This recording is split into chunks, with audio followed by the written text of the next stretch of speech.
Okay, so this year I was making it a goal to, or I have made it a goal to learn Morse code. I do a little ham radio, and I thought I'd pick up the Morse code part of it. And so when somebody was asking me what to get me for Christmas, I said, "Hey, why don't you get me one of those little keyers?" And anybody spend too much money on it, and I'm not sure how into it I'm going to get. So I pointed to this little cute little one that was on Amazon that wasn't too terribly expensive. And there's other people online reviewing it saying, yeah, it'll do the job. It's not the best keyer in the world, but it's pretty solid and do what you need. So I got it, and I hooked it up to my ICOM 7300, and it would not work. Could not get it to work. I watched various tutorials online, had everything set right, just didn't seem to work right. So I decided there had to be something wrong with this.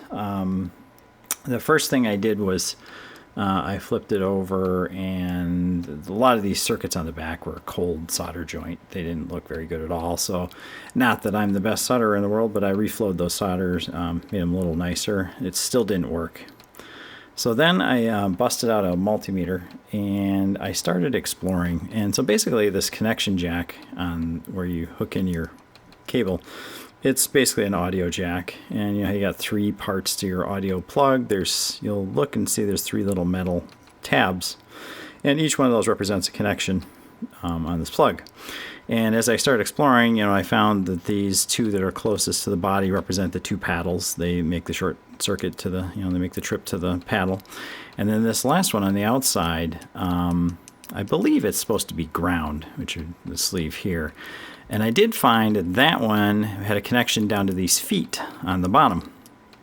And I thought that was interesting because around front here, where the connections are, you can see there's a post in there that when you press the paddle, it shorts against that post, and this foot's screwed into the post. But then I discovered that there was no short circuit between these feet, the front foot and the back ones. The back one's shorted together, but this one didn't.